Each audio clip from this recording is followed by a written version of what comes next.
let's dive in. Corpus linguistics, where we all begin.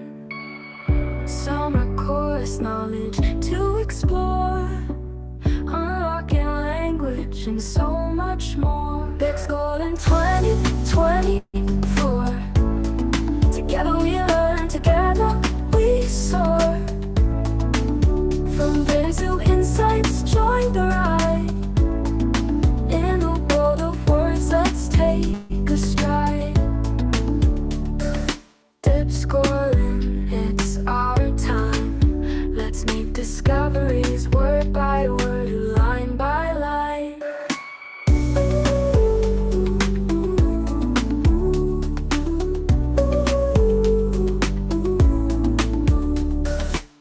Welcome to Dipscorling, let's dive in. Corpus linguistics, where we all begin.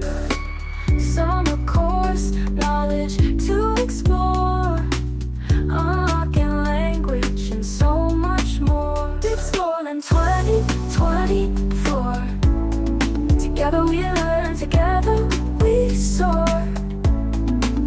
From data to insights, join the ride. In a world of words, let's take a stride. Dipscorling 2024. Together we learn, together we soar. From data to insights, join the ride. In a world of words, let's take a stride. Dipscorling, it's our time. Let's make discoveries word by word, line by line. Dipscorling, it's our time. Let's make discoveries word by word, line by line.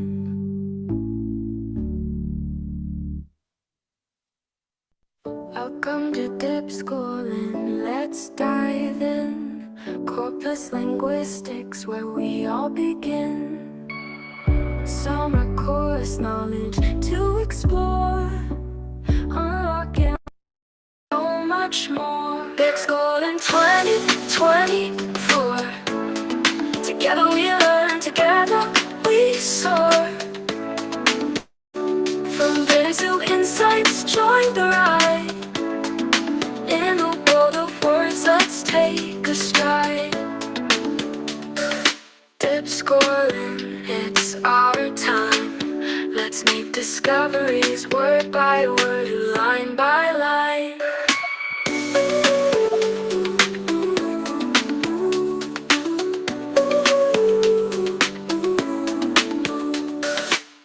Welcome to Dipscorling, let's dive in. Corpus linguistics, where we all begin. Summer course knowledge to explore, unlocking language and so much more. Dipscorling 2024. Together we learn, together we soar. From data to insights, join the ride. In a world of words, let's take a stride. Dipscorling 2024. Together we learn, together we soar. From data to insights, join the ride. In a world of words, let's take a stride. Dipscorling, it's our time. Let's make discoveries word by word, line by line. Dipscorling, it's our time. Let's make discoveries word by word, line by line.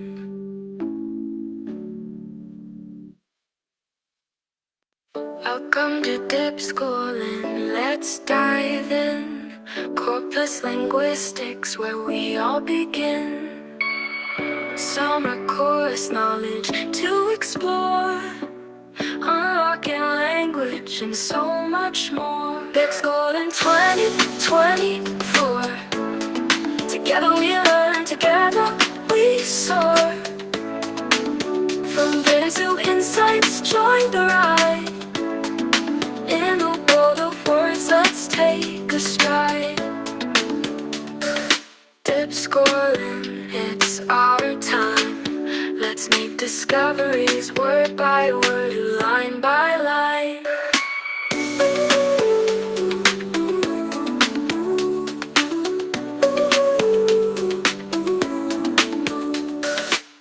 Welcome to Dipscorling, let's dive in. Corpus linguistics, where we all begin. Summer course, knowledge to explore. Unlocking language and so much more. Dipscorling 2024. Together we learn, together we soar. From data to insights, join the ride.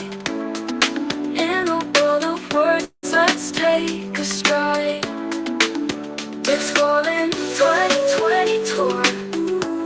Together we learn, together we soar. From data to insights, join the ride. In a world of words, let's take a stride. Dipscorling, it's our time. Let's make discoveries word by word, line by line. Dipscorling, it's our time. Let's make discoveries word by word, line by line.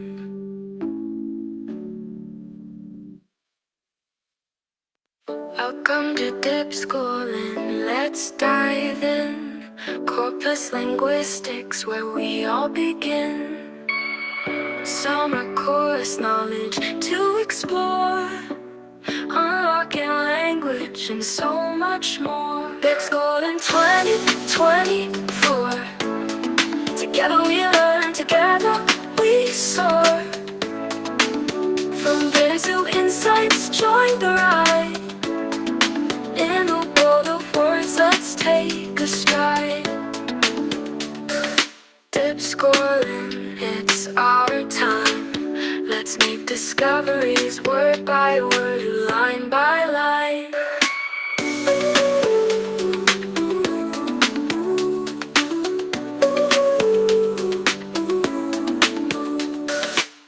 Welcome to Dipscorling, let's dive in. Corpus linguistics, where we all begin. Summer course, knowledge to explore. Unlocking language and so much more. Dipscorling 2024. Together we learn, together we soar. From data to insights, join the ride. In a world of words, let's take a stride. Dipscorling 2020 tour. Together we learn, together we soar. From data to insights, join the ride. In a world of words, let's take a stride. Dipscorling, it's our time. Let's make discoveries word by word, line by line. Dipscorling, it's our time. Let's make discoveries word by word, line by line.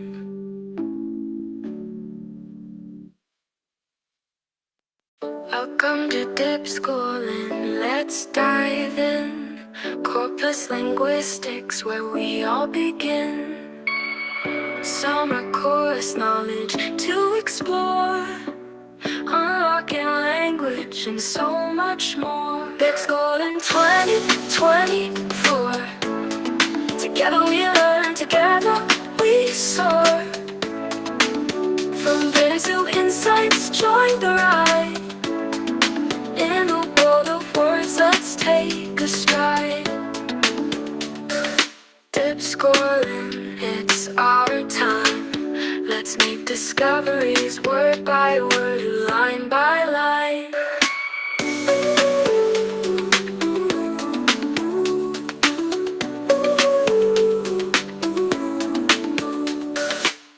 Welcome to Dipscorling, let's dive in. Corpus linguistics, where we all begin. Summer course, knowledge to explore. Unlocking language and so much more. Dipscorling 2024. Together we learn, together we soar. From data to insights, join the ride. In a world of words, let's take a stride. Dipscorling 2024. Together we learn, together we soar. From data to insights, join the ride.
Hello, Dr. Gede Primahadi. Hello, check.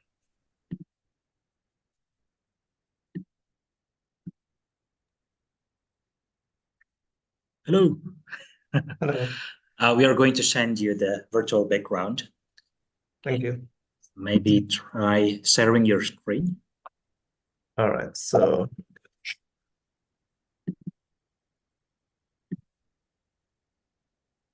my slides. Can everyone see the screen? Yes, we can All see. right. Maybe move one slide, perhaps. Yeah. One or two slides. Okay.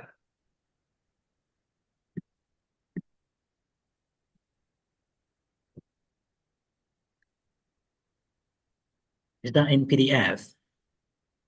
HTML, but there is a Okay. handout version of the slide. All right. Let me try to.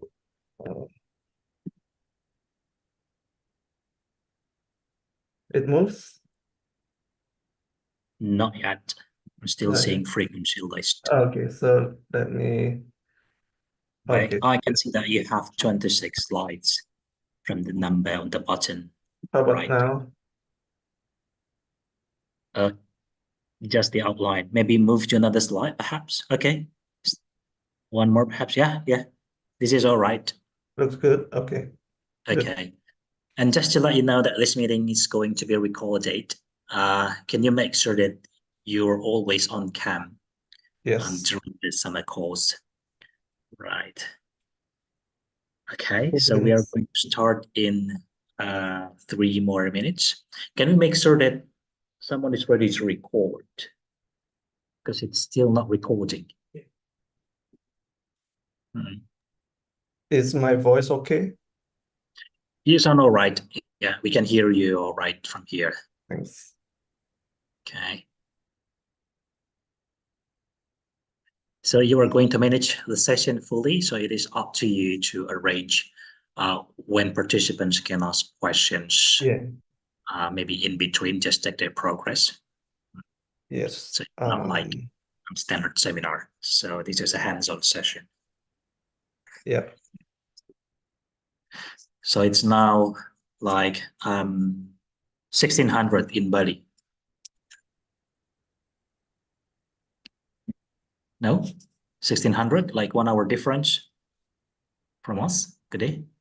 No, I'm home at the moment. So You're home in Bali, right? yeah, at the Yeah, so moment. 1600 now. I mean the time is 1600. 1600. Yeah. Yeah, 1 minute before 4 p.m. okay. Right. So we had 2 sessions yesterday and a day ago, and we still have 3 more. Okay, because this Dipscorling will last on to 6 days. And we have like 90, almost 90 participants in the first and second day. So hopefully we're going to get more today from the total of 120 something registered participants. Yeah. Can someone send the virtual background on the chat? Okay. So our speaker can use the virtual background. So we are sending you the link to the virtual background today. Yeah. Sorry, I forgot to download it No, it's all right. last time.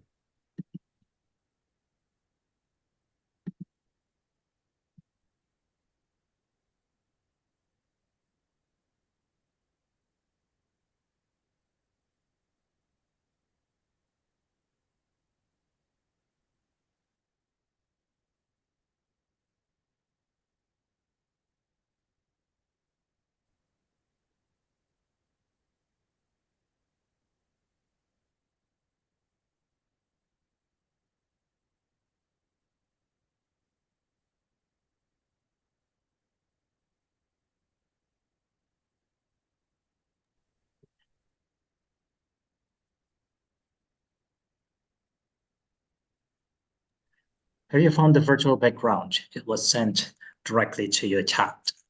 Yes. Okay, I think it's 1500 already, and we can start. You can start setting up your virtual background while we are opening up the session. So can we make sure someone is ready to record? Okay, can we start now? Okay, so start session now.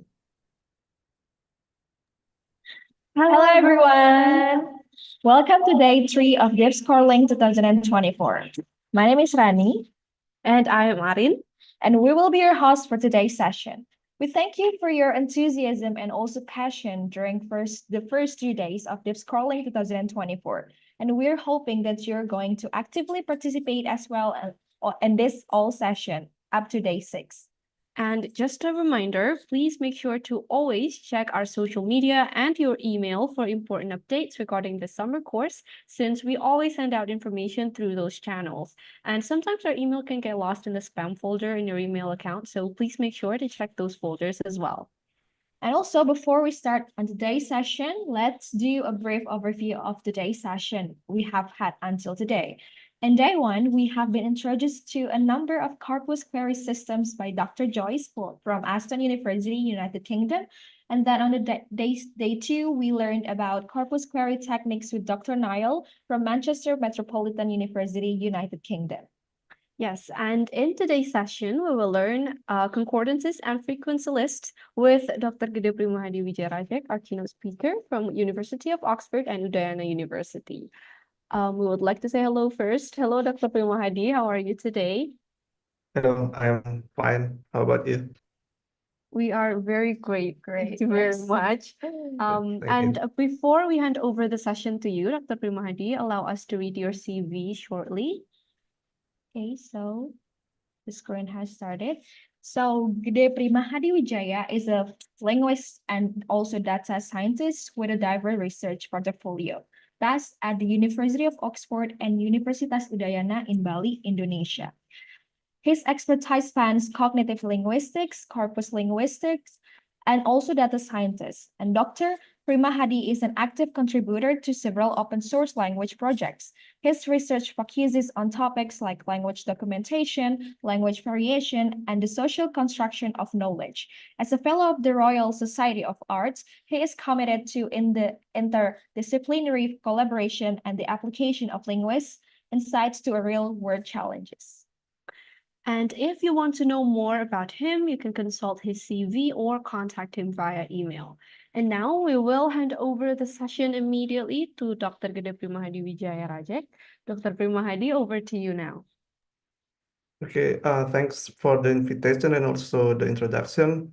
Just to clarify that I'm not a fellow of social or something that you just said, so that we don't make a false impression. But I thank you for introducing me with that webpage. And my Udayana webpage at the moment is currently down because of some issue with the server. So anyway. So I'm pleased to be in this coupling this year.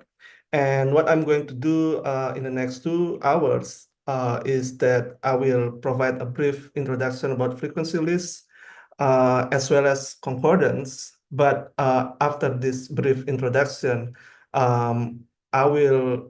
will do practice that I have prepared, and I'm not sure whether this has been shared to you, but if not, I will share that when I have finished the conceptual introduction about each topic. So let me just share my screen. I will begin with frequency list concept, and then we have practice for frequency list, and then I move on to concordance, again, introductory part, and then practice session.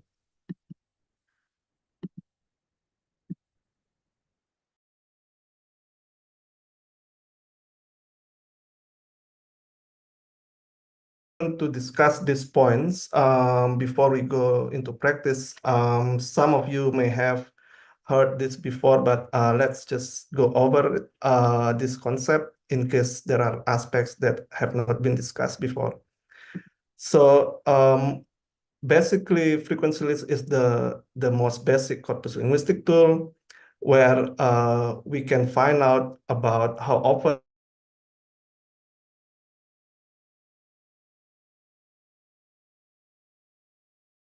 but actually, as we go over later on, looking at concordance, frequency that we can derive from concordance, from a corpus is not always about word, but it can be different linguistic categories. And that is important to know.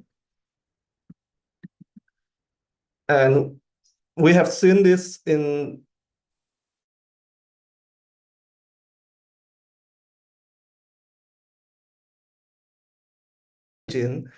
and different corpus tool will have different interface for frequency lists. So this is just word lists for word that begins with GL in British Law Report Corpus. But later on, we will see that there are different viewing options of word lists in sketch engines that can be more revealing than just the word and the frequency. Sorry to interrupt. I think you've been disconnected for a few seconds. So maybe go for like maybe 20 seconds or 30 seconds before this. Yeah, sorry. I'm really sorry about that. Connection problem. It's all right. It's a common problem we encounter. So, right. So this is the interface of frequency list in Sketch Engine that we have seen probably on the first day, and you may have seen during your own practice. But we will see that frequency list features in Sketch Engine can be more than just frequency and also the word. But before that, let's go over a bit about what is a word. what is a word that computer can tell, that computer can recognize. Sorry. So according to Weiser, so words are entities in text that are separated by white space or punctuation. But how about the strings like can, widely heard, or cooperate, or white space? Are they word? Because they are not separated by white space, but they could be considered a word, maybe. So another tricky thing about a word when we try to look for it in the frequency list is English compound, for instance, where compound can be written together like ice cream. There are over 10,000 matches of ice cream written together, or hyphenated like ice dash cream, or even separated by white space. So if you want to find ice cream with the definition that word is text separated by white space, you cannot find ice cream where it is written with white space. What you could find potentially ice cream with hyphenation or when it is written together. Something to keep in mind. Because typically definition of a word will vary tool by tools, and we need to be explicit when we use certain tool about what is the definition of word in that tool that we use, so that when people want to redo our research, replicate our research, they could get the same results. So in Sketch Engine, word begins with a letter and alphabet. So you will get a form that has hyphen or also that includes number. So that's a bit about frequency list and what is a word. And there are two important types of frequency that we need to know and also to remember. There are types and there are tokens. So types refer to the unique or distinct words in a corpus, and tokens are the total occurrences of all words combined in a corpus. So this first point usually refers to the size of the corpus. And when there are total occurrences of a single word in a corpus, that represent the frequency of that type of word in the corpus. And for instance, like in this sentence, we will have 10 tokens. The sky is sky blue while the estuary is turquoise. So there are 10 tokens here. Total occurrences of all words in the sentence is 10, but there are only 7 types because the and is appear twice, and sky also appear twice, but they are one type. So type and tokens are important concept because they are used in certain linguistic analysis, such as what we are going to do later on, namely studying morphological productivity of a word, and also from cognitive linguistic perspective, token frequency is used as an indication of how strong certain linguistic unit is entranced in the cognition of a speaker. Another important aspect of frequency that we need to know is difference between absolute versus relative frequency. So absolute frequency is the real observed frequency that you find in the corpus. And then relative frequency is usually normalized frequency that is used when we want to compare frequency across corpus that has different sizes. So it's like, in simple sense, it's a kind of proportion value or like percentage value, the relative frequency. And I think Sketch Engine allows both option. I think I'm not sure whether Ancong has that feature, But in the sketch engine that we are going to use, we will have both options, the normalized frequency per 1 million word and also the absolute frequency. So here is how we can compute absolute relative frequency. So the relative frequency, the computation of relative frequency. So you multiply absolute frequency with the base value, usually 1 million word, and then divided by the corpus size. And it is important to have relative frequency because our conclusion can be misleading when we just compare absolute frequency when the corpus is not equal in size. So if we want to compare the frequency of GIF and bring across different subcorpus in ICE GB corpus, we need to compare the relative frequency of these verbs, not just the raw frequency. So this is the value that we compare when we report the comparison of frequency of this verb across the written and spoken component of this corpus. Okay, we don't report the absolute frequency, right? Because you see the size of the spoken and written is different. Because the spoken is larger in size, you will have more opportunity to find more occurrences of GIF compared to the written component. So that is why we need to normalize this so that the comparison is proportional. Yeah, sometimes it is important to know how to compute relative frequency because you have research question that your corpus tool cannot give you the answer to. Imagine if you want to compute productivity of a range of affixes, and then your tool cannot do that computation. You need to do it yourself by using the formula of that relative frequency, for instance. Okay.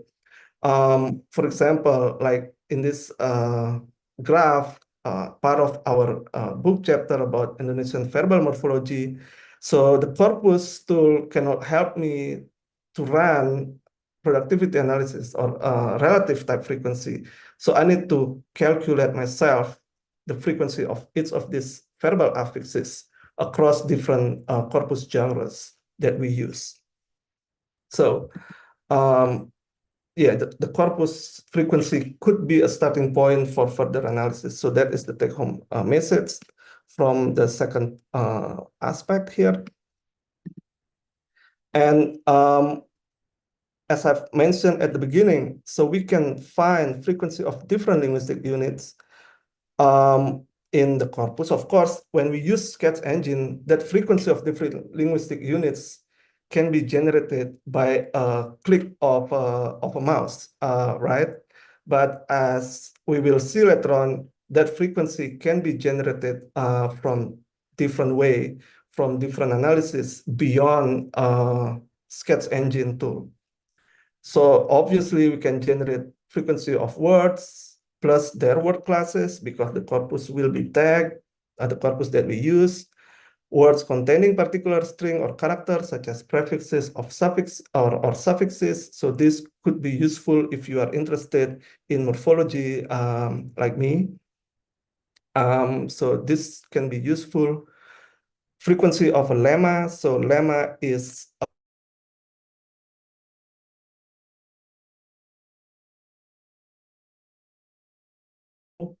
the concrete word forms go, when, going, gone, and so on are part of the lemma go, right? And we can also generate. Yeah. Sorry, we lost you when you were about to define what lemma was. So maybe repeat the description for lemma. Yeah, thank you. Sorry for that. All good. I'm sorry. Right. So lemma is an abstract form that let's say the underlying form of certain more concrete word forms like go, when, going, gone, and goes are word forms for the lemma go.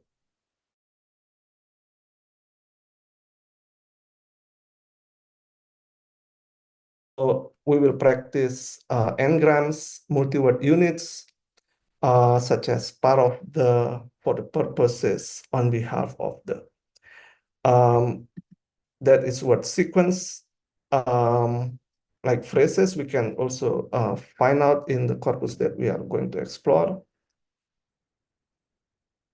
Right, so what is the usefulness of frequency list? So it can be used as a list of occurring lexical items that is frequent, like the general service list.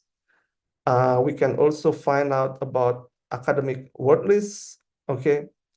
And as I've mentioned, we can use frequency to study productivity and also make an assumption about entrancements of linguistic unit, choosing experimental stimuli if you are experimental linguists, and computational linguists use this as a tool to help them with spelling error correction.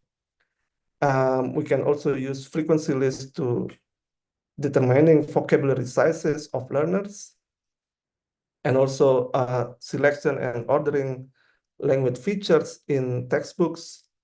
And frequency is the basis of keyword and collocation statistic that is used by corpus linguistic tools. All right, so those are brief overview as I've mentioned earlier, and I'm going to do some kind of demo, and also we will do practice, and later on during practice, there will be a practical sheet that I've prepared, and then I will let you do the practice, and we can have this in a more interactive session. You ask question, and I also will let participants to demonstrate how they solve the questions that are provided in the practice sheet that I will share if the committee hasn't shared. Right, so what the corpus that we are going to use is the Brown family corpus, which is different from the one that we have used before. This is smaller than B and C. And at some point, we may also need some kind of spreadsheet software during this practice. I believe you already have that one. What do I have here? All right, so you have seen before that for word list, the basic feature has two layers that we can use. Layer where you select whether you find the word or the lemma or certain part of speech, and the more specific restriction in layer 2, whether you want to find word which start with some string or words that contain certain string or certain character. That's the basic feature. And the advanced feature, it has more option. Okay, so let me just go here. So this is the advanced interface where you can select the type of the text in addition to the first two layers that we have in the basic interface. We can also select the text according to certain variable that will depend on your corpus, whether the corpus is containing all of these, let's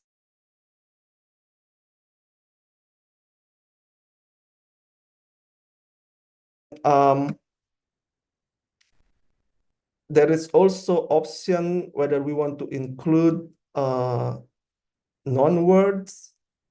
Sorry, Gede, sorry Yeah. again.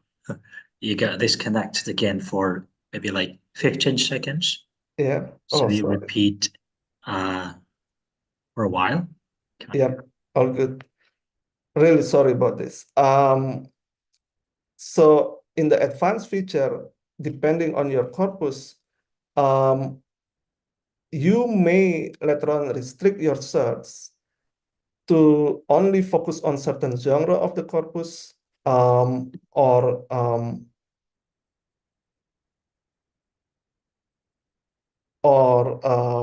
certain region of the corpus, in this case, American or British.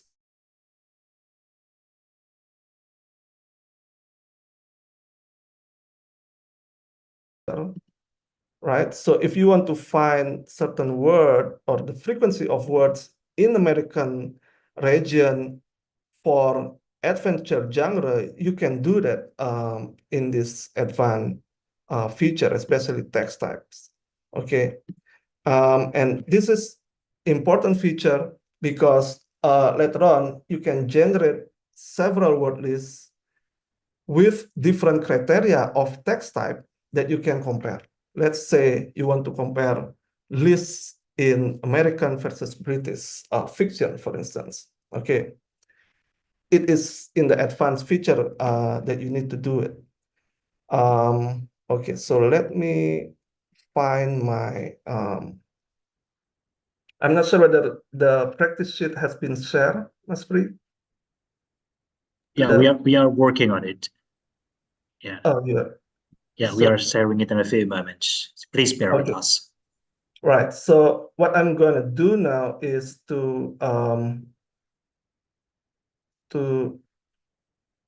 share this practice. Brown family is not working. All right. So so maybe we can do the Brown or maybe BNC. Let me see. If that is not working, we can change the corpus, but the concept should be the same. Yeah, for Brown Corpus, I think it's open. So even without any account, you can access Brown Corpus. The Oh, functionalities are all the same, but maybe you'll get different result. But because the substance of this hands-on experience is for the okay. So exercise, I think is you can get the BNC point. okay Yeah. for trial version? Sorry, I don't know. Niall used BNC yesterday, so I think it should be all right for the trial version.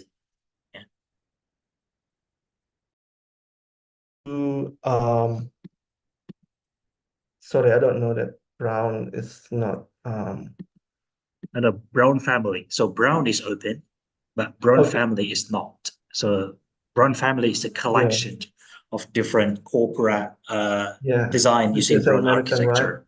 Yeah. Okay, so let's do, let me see, what do I have in my,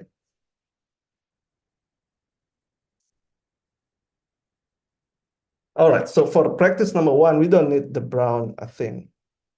So this is about finding words beginning with certain string, and I would like to show some kind of limitation of the output that Sketch Engine can generate when we try to search for certain word beginning with certain string in two different ways. So let's say, and also this is trying to show the feature of the word list output. Okay, sorry, let me see. Okay, so in the, let's say in the basic tab of BNC, you want to search for, what do I say here? All words, okay? So we search for all words from basic, like that. And we see this kind of output, all right? And this is not really useful, but then there is a feature in word list where we can see filter the results that matches your criteria. In this case, we want to filter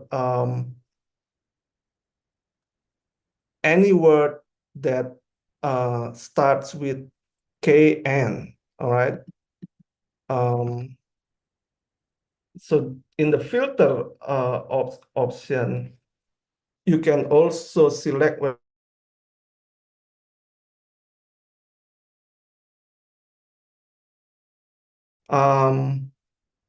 in the instruction, KN begins the filter criteria. So we select starting with.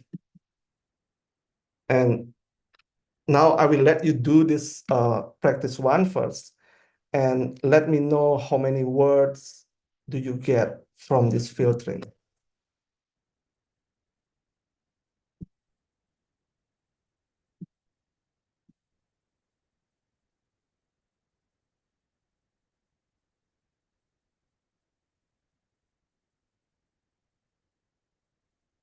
Yes, sorry, we can download file if you go to this top right corner. There is this download button where you can download this PDF. Okay, so that is the download button that you can use. I hope everyone can download it and can see my pointer. And I have answered that you can get only 4 words that begins with KN from all of the results that we generate from the first trial, when we want to find all words and then filter the results from all words. Okay, so I hope everyone already did this and get the same result. So let me know if you need more time or if you have question. So that is the first step. Just generate all the word lists in the corpus, but I just later on filter out the word with certain criteria in the output. So we only get 4 words. Now, the second step, can I move on to the second step? I think it's all right. Yeah, I think it's okay. Right, so in the second step, so this is second approach, your turn. So what you need to do is in the basic step, use words starting with, and then you type KN, then hit go, and see whether you only also get 4 words from this.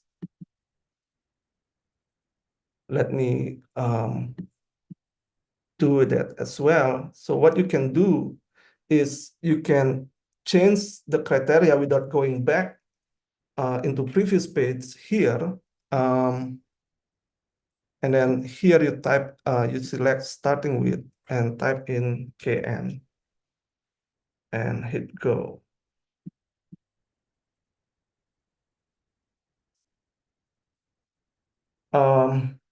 In principle, we have more words starting with KN. Okay, so the information that is important here is on the top left. There are 226 items in the BNC that starts with KN. And these items can be, I don't know, can be verb or can be other word categories, like noun, knowledge, okay? But the point here is that why do we get more items when we targeted specific criteria to search? So if you read down below, you only have a restriction of 1,000 items that you can get from Sketch Engine. So the first approach, when we first generate all words,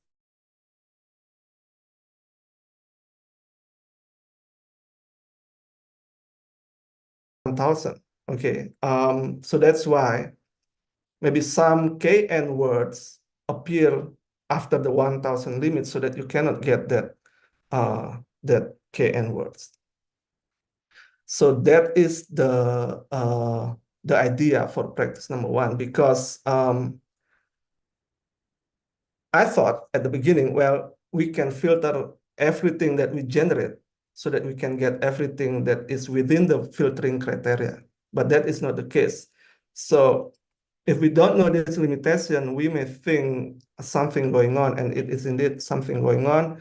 There is a limit of 1000 items. So it is best to just directly search from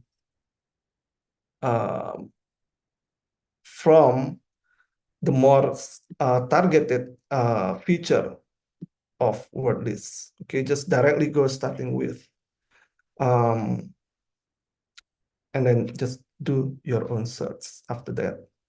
Okay, so that is practice 1. Now,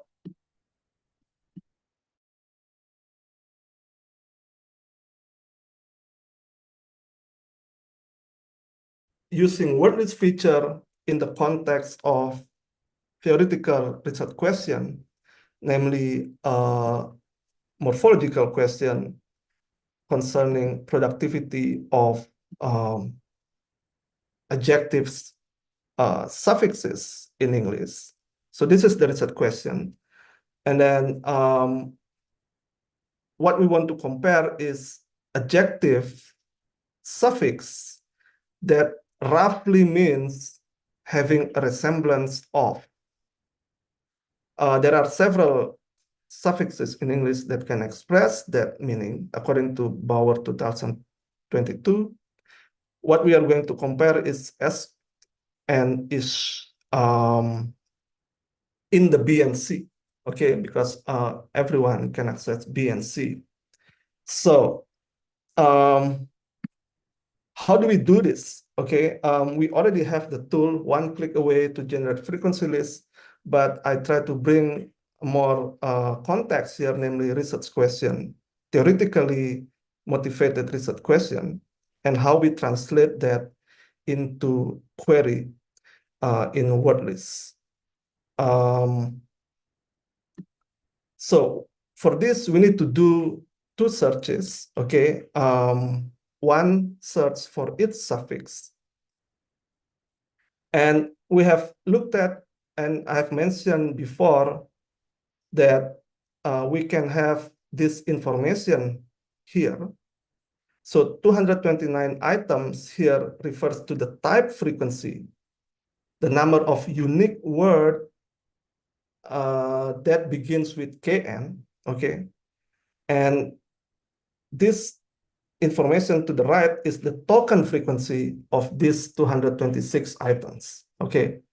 And in the context of morphology, productivity of certain word formation pattern is measured in terms of type frequency, okay? So the information on the left. That's one way to measure productivity. Right, so pay attention later on these 2 information. Now, before you do that, maybe if some of you have done this, try to make a prediction about which suffix would you think to be more productive in terms of their type, as well as token frequency in the corpus that we use. So make some kind of prediction, and then later on we check this intuition with the results of the corpus queries. Now, the question of operationalization. We have this conceptual research question. Then how will you devise a targeted search using just the basic feature to retrieve only adjective ending with these suffixes? Okay. So I'll let you do that for a while. And I have prepared my answer, but this one won't be working because this is in the brown corpus.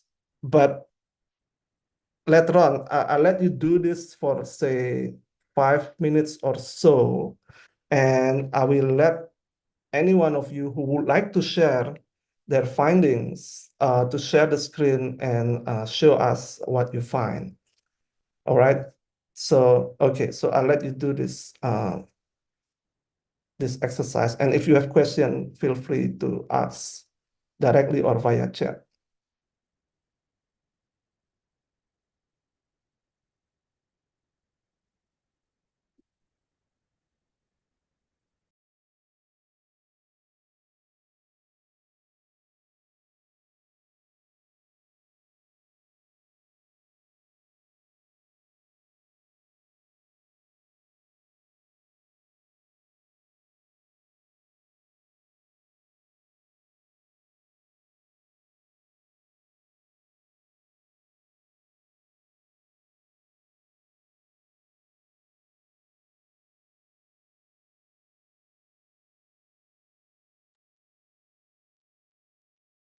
Hey, Janaki. Yeah, so I'm on the institutional account and it is having this 1,000 item. I'm not sure what is your account, but at least I'm logged in with a premium account, paid account, and it still has this 1,000 item. I hope that answered your question. Yeah, I think that applies to me too, because I Yeah. registered for academic license. Yeah. So I think you can get more than 1,000 or 100 or whatever threshold they have if you apply for the lexicographer subscription. Oh, So all right. when you pay a sketch engine subscription, there are two different types, academia or lexicographer. So yeah, I think for lexicographer, it's more expensive, and then you will get more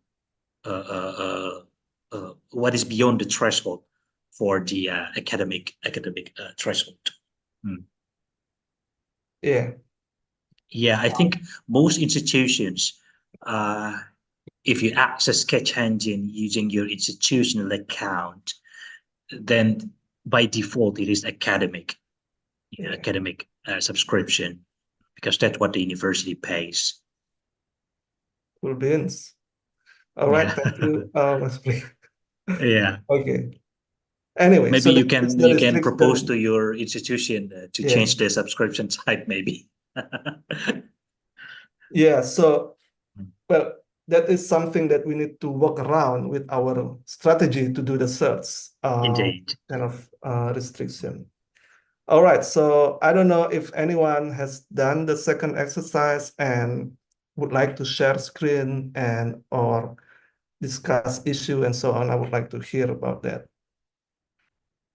Should I stop sharing screen so that allowing people to initiate share screen? Yeah, it's all right. So feel free to share your screen to us so that we can see what you found.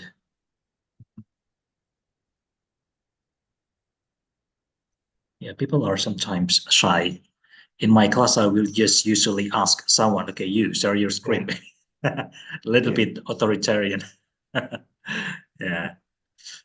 Or alternatively, you can, I don't know, when some of my students are having problems sharing their screen, they take screenshot of their screen and they paste Yeah. it on the chat. So that will work too.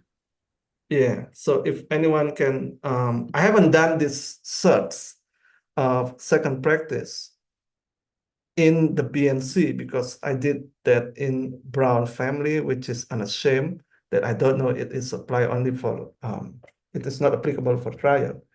So let's just share something if anyone has answer. I think someone posted a screenshot on the chat. Yusria. Usually, okay. Yeah. All right, so use three, so that is 355 items, and that is for, if I may know, for which search? Yusria, which adjective that is, and what is the query that you generate? I mean, I I would, generated Assalamu alaikum. Walaikum salam. First, yeah, Assalamu alaikum. thank you. Walaikum salam I warahmatullahi generated wabarakatuh. the query for the all words ending with ish, ish. Oh, ish. All right. So what is your search query? Can I see if you don't mind? Maybe it's Uh, easier to type, maybe. Yeah, Yeah, just copy what, paste onto the chat box. If it yeah. is too long, maybe. So, I went to the advanced tab. yeah, you go to Then I select the all words, then ending with ish. Then I select go. oh, I see. I see. Right. Great. So thanks for sharing, Yusria. Yes, So Yusra. thank you very much. Anyone want to share their approach, which may be different from what Yusria is doing? So, okay, let me Yeah. go back. Anyway, okay, Agustina Lestari raised hand. Maybe you would like to share something? Yeah, hi, hello. Could I just share my screen? I will try to share my Absolutely, screen yes. on That's how what I we do need. the, Yes, yeah, please. but if somehow I get, yeah, but I could be losing connections because my connection is really bad, but I will try first anyway. Yeah, I would like to see Uh, the screen. So, Let's see, share my, so, oh, Can you share your screen, Agustina? yeah, sorry, I haven't changed my setting yet, so, No, because it is possible that, I mean, like you so need access. I mean, like I will check with the technician whether you need access. yeah, I think it's my computer access. Sorry. Let me try once Right. again. So if there's an Hopefully it issue works. with your computer, maybe you can do what like Israel did. So take I a know. screenshot and then share on the chat box. here we go. I'm excited to Okay. see people's screen here. Yeah. So I don't know what purpose you're using, but I'm using the BNC tag back close because like I lost connections when you're discussing about this the corpus that we're using, but I'll Yes, use sorry. this one. And let me see. So this Yeah. is my queries, my criteria. So I use adjective ending with, and then this ask, and I hit Okay. go. Until time. So Oh, shouldn't do that. I haven't seen the criteria yet. Oh, this is the criteria that I'm using. Maybe, yeah, I don't see that.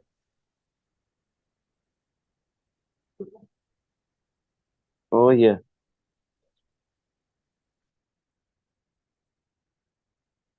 Where is Agustina? Is she gone? Sorry, it's very bad connection. Sorry, I got lost.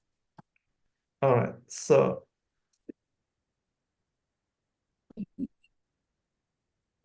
at least I can see that SQ has 12 items in the BNC. There are 12. Yeah, So yeah, that we can see is 12. yeah, 12 of them. Okay, could you show the criteria how you generate this? If you click on that, Okay, is it this one? yeah, that one next to the left of the arrow. Yeah.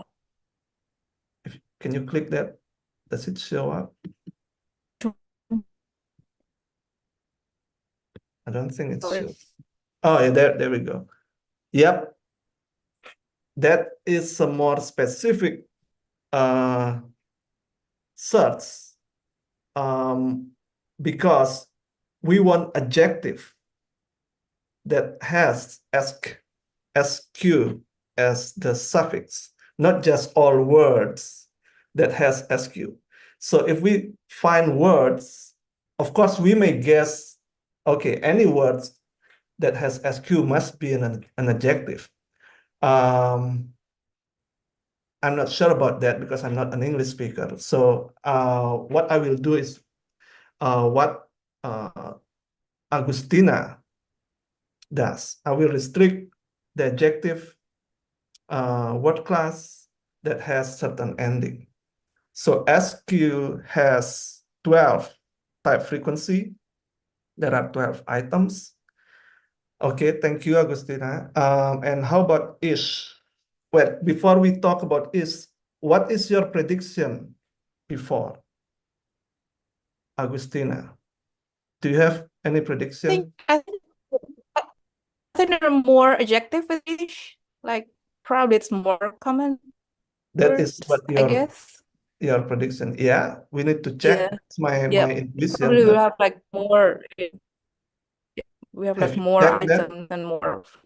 Have you checked that? Maybe you can try search that and see if that is the case. So you can change now the ending with ish rather than SQ and see how many adjectives do we get.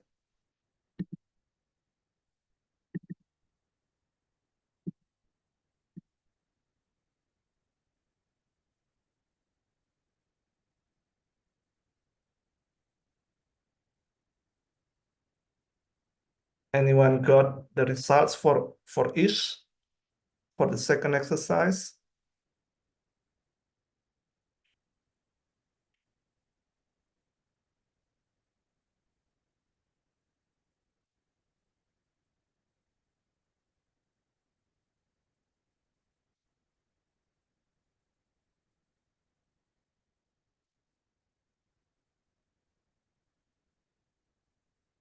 Excuse me, I've tried for ish. Yes, could you share? Yes, I will try to Okay, share. Ling Feng Chen as well is sharing on the chat. Thank you, Ling Feng. All right, so 122, sorry, 192, yeah, that's what I Yes. got. All right, so yeah, that's interesting. British, English, Scottish, Irish. Can you scroll down a bit? Spanish, okay. Right. Okay, so most of them until the 11th rank, they are all nationality related. And then we have other adjective. Yeah. Right. So well done, everyone. So you have done practice number 2, using frequency lists to help you answer theoretically motivated research question, namely morphology. And what we have learned there is trying to translate my written instruction into queries. That is important to emphasize because doing corpus linguistic is not just about knowing the tool, but we need to have some kind of conceptual idea first, and then we need to know how to translate that idea into queries so that we get the data that we need to answer, our research question. Okay, so most of you, I think, at least from 2 participants have done and shared their screen, which is great. I'm not sure how we do this practice number 3 because this needs the brown thing. But well, okay, let's find a workaround for this.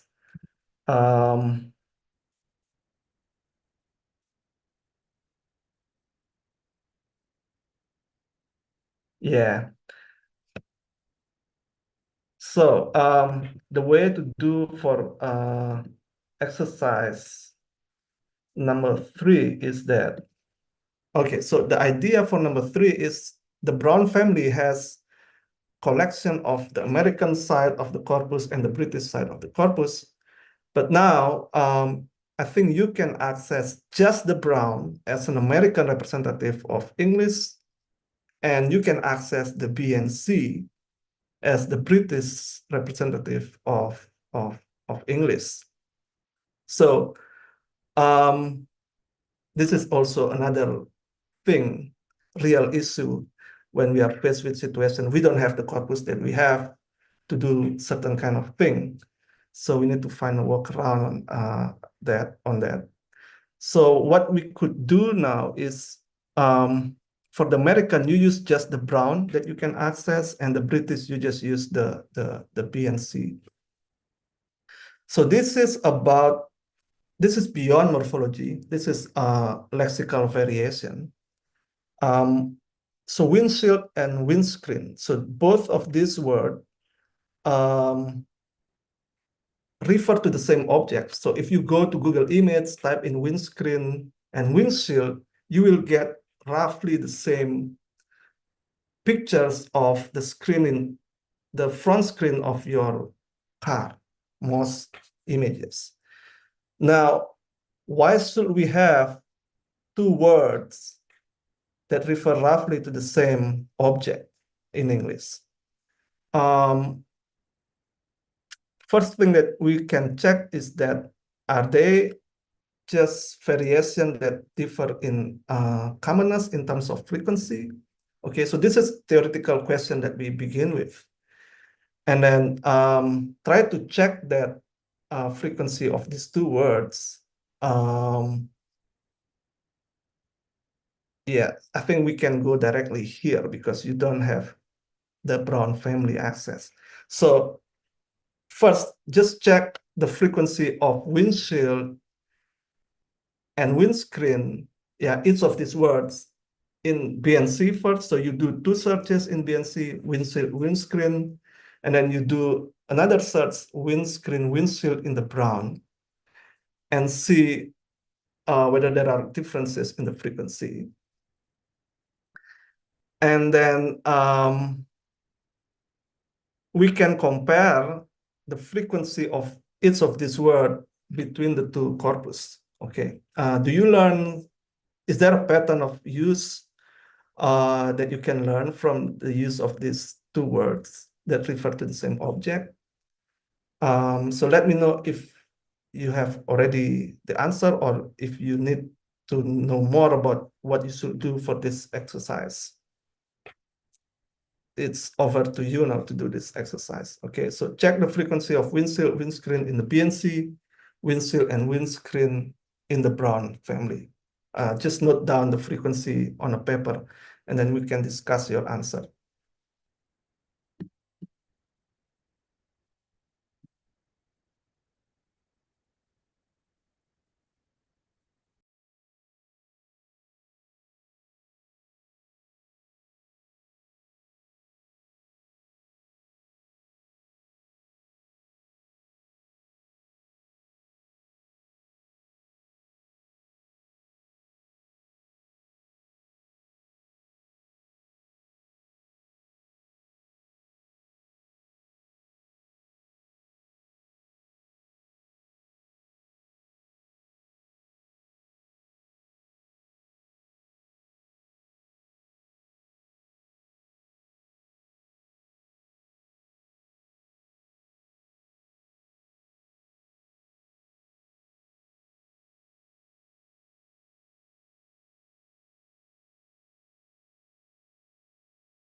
Okay, I'm doing that exercise at the moment because I haven't done that with a BNC. So we will discuss in 2 or 3 minutes the results.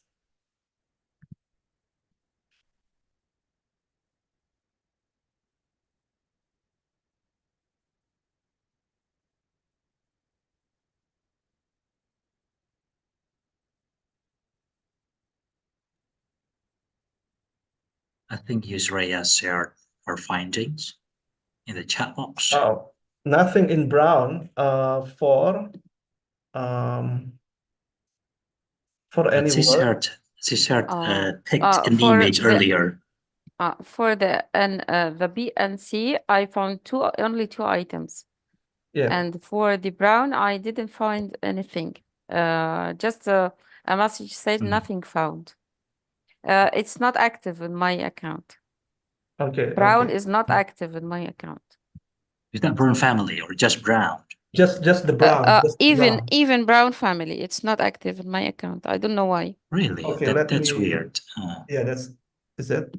So not even the brown corpus active? Just the brown? I think brown corpus is an open access corpus in Sketch Engine, so you should be able to access that corpus even without any account. Okay. Yeah, really sorry about this. But let me see what is the answer. Yosra answer in, I think you got the answer for the B and C. Yeah, the same results for the B and C. Oh, windscreens. No, for the BNC, I found only two items as Yeah. the screen say. Yeah, exactly. But the brown family, it's not active. Yeah, I couldn't find even Okay, brown because- corpus like you did. Okay, so if we look That at is the weird. chat, it is very interesting because Arif, for instance, have got 484 for windshield. Oh, I see. So Yosrea shared this the result for just windscreen, but not yet the windshield. Okay, and then windshield is 35 from Arif. And then okay, Intan got 17 in brown family. Yeah, because we don't use brown. All right. So Muhammad Adil has got 449 windscreen, which is different from Arif, even though the corpus is the same. So we need to figure out how they do the search. I mean, what is the criteria so that Muhammad Adil Khan received 449, meanwhile Arif got 484 for windscreen. Right. In any case, both of you got the windscreen within the range of 400, which is, which is what I get. I get 449, the same like Muhammad Adil. And windshield, I got 32 in BNC. And yeah. All right. So Ling Feng, what is brown family clause? Yeah. Oh, so you do windscreen singular and windscreens plural. Okay. So let me see. Let me share my screen. All right. So let me first. Where is my screen? Oh, I did share my screen. Okay. So in the brown, my criteria for brown is that. Sorry. I use the advanced feature, and in the advanced features, you can list the word that you want to search. Okay, like this. Words, find the words from this list. Okay, in the advanced feature. And that's how I get 6.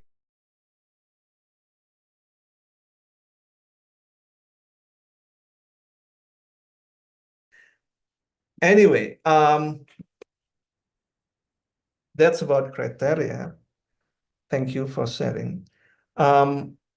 So what we get from Brown is that windshield has frequency of 6, windscreen is 0, but in the BNC, windscreen is 449, so the ratio is around, let me calculate that, 449, 1.14. So, and then 6, yeah, 0 and 6. Okay, so the ratio of windscreen in British National Corpus is compared to windshield is 1/14. So when there is one occurrence of windshield in BNC, there is already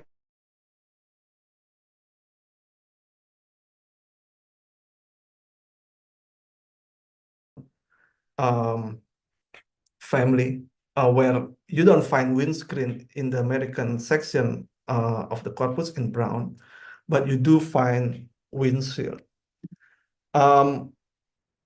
So the basic idea of this, if you got the brown family, is that the take-home away of this, the take-home message from this exercise is that windshield and windscreen are lexical variations that have to do with American and British English variety.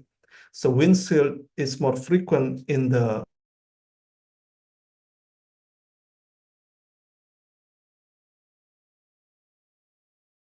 British English. And frequency lists with corpus that have this variety information can be used as one of the ways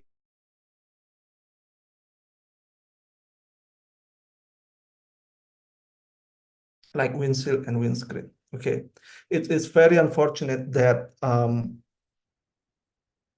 we cannot do this because of the Brown family problem, but at least I hope you got the gist that there is a different ratio of this word among English and American, among British and American English. Okay, so it's already 5. My original plan is that 1 hour for frequency list and 1 hour for concordance. So let me see what we have for the practice 4 in frequency list. Okay, so for practice 4 that you may do later on your own time is that again, we look at genre differences as well as variety, language variety difference for certain use of verbal aspect in English. Yeah, lexical verb tags that includes past tense, participle, continuous, present, singular, and so on. All right. I will answer Afida's question a bit later on. So now, because you don't have the Brown family, later on in your own time, I would like you to think about how you can find a workaround to do this practice. You want to compare the editorial section of American and British English versus reported section of American and British English in terms of the use of certain verb tags there, the frequency, whether there are effects of genre or text types for the use of certain verb tags, and the kind of tools that you need here is that the post tag search or query that you have learned from yesterday. Okay, how you can find frequency of verb or lexical verb, and also selecting the text type here. Where is that? Okay, so combination of queries and then text type and multiple searches to resolve this issue. Well, apparently I give you the hint here. So yeah, so advanced and then text and then matching regex, extraction of just the content words from a generated word list. Okay, I'll go answering that very quickly soon. Right, and then you discuss the results later on, or check the results on your own time for this practice number 4. So let me answer Afida's question first.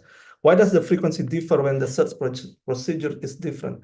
So I think, let's say when you search for windshield as windshield without the singular and plural, so this is searching for specific word form, you will get only the frequency of that word form, maybe in the singular form. But then let's say when you use lemma criteria, because lemma groups together for noun, the singular and plural, so you will get a combined frequency of the singular and plural noun. And of course, the combined frequency of the singular and plural will be different from just the frequency of the singular form that you search using the word criteria rather than just the lemma. So that is, I think, one of the reasons why different criteria generate different results. And it is important to keep your criteria explicit in your paper when you report your study. So this is how I search this form so that you get this frequency. Okay, right. I hope that answers Afida's question.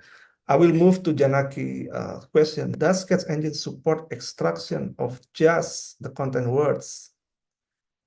That is a very good question. So because we know that we have 1,000 restriction of this word list, what I will do, let's say, if I want to find only content words, what I will do is I will run several frequency list searches.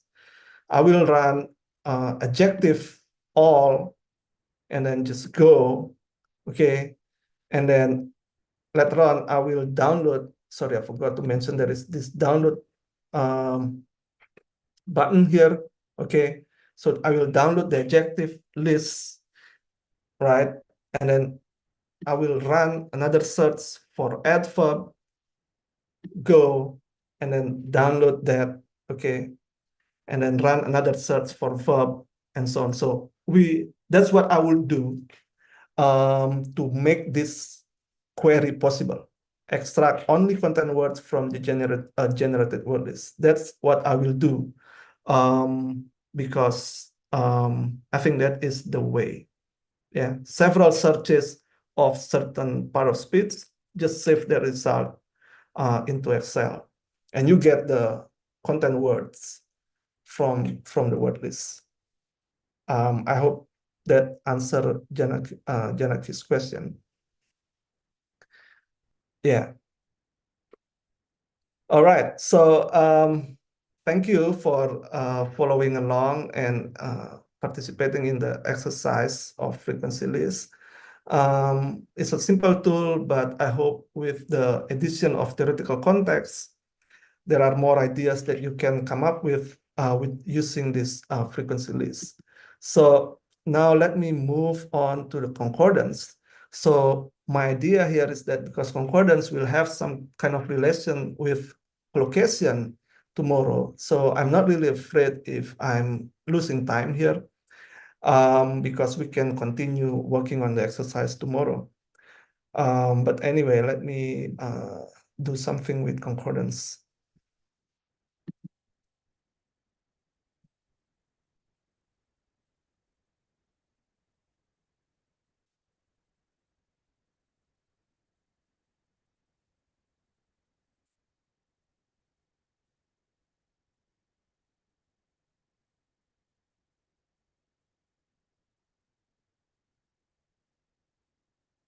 Okay. Right. So I use concordance a lot. And these are aspects of concordance that I think important to know first before we do the practice later on. So we all know, you have seen concordance so many times over the last 2 days. It's a kind of display of data of word or phrases that you search within the context around that node or target word. Okay, so this is the classic form of concordance, yeah, where word form that you are targeting are highlighted or indexed and then surrounded with the context as well as where it is found in the text. So this is a snippet from Shakespeare's open access concordance for the word charm. Okay, you know concordance. So if we see concordance like this, your find and replace result in Microsoft Word is a kind of concordance. Okay, so if you want to find certain word in Microsoft Word, that is a concordance when it appears something like this, because your word is indexed or matched and there is a context surrounding that. It's very simple concordance. The modern day concordance is in the quick format, where there is a keyword aligned neatly like that, and then there is context to the left and to the right. Okay, this is concordant of the lemma charm in English Web 2021. Could you type in the chat whether you can access English Web 2021 from trial version? If not, we will use the BNC later on.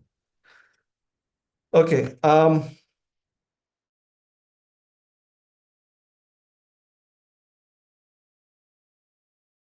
Analyze data more efficiently.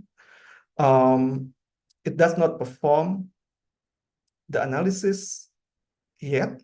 Okay, at least for my purpose. We most of the time need to analyze them further in the context of our research question.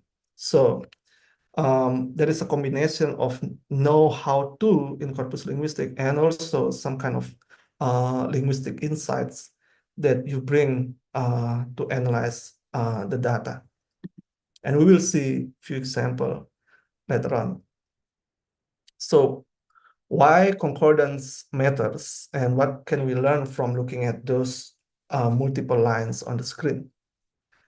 First thing is that because we see a lot of lines and because it is electronic, that can be sorted alphabetically so that we can see recurring pattern for the node word, whether based on the context of to the left of the node or to the right.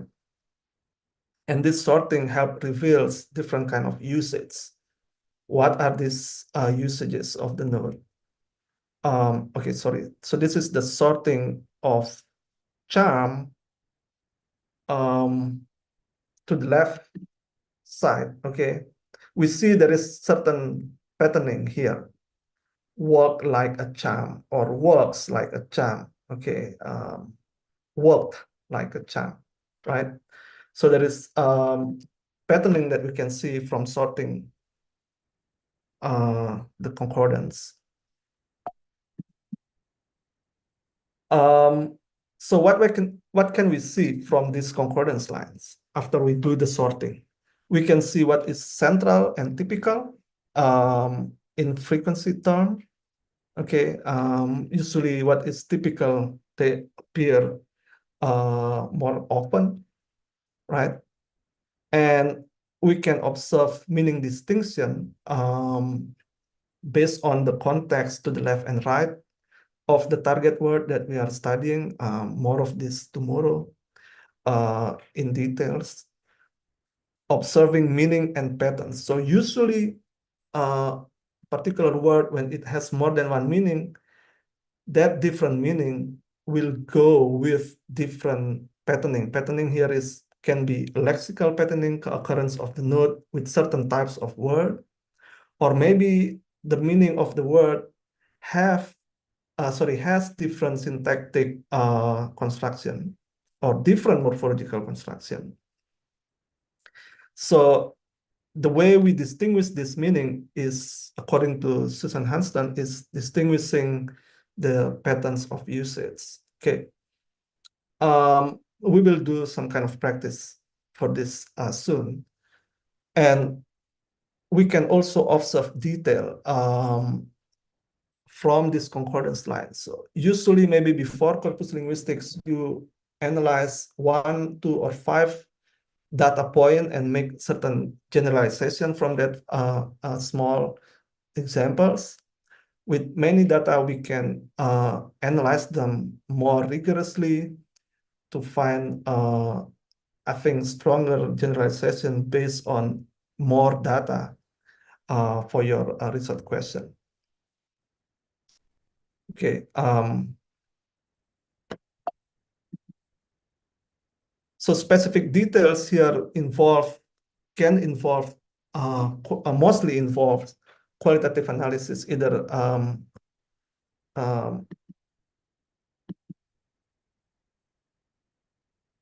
I don't know why my screen sharing is paused.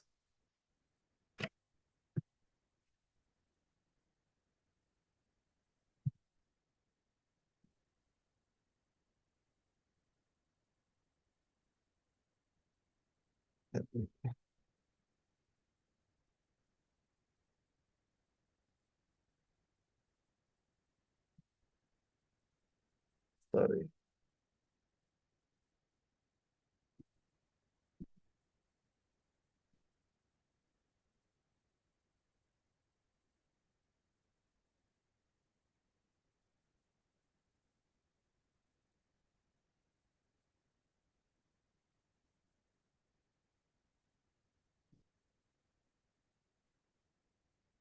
Okay, sorry for the technicality.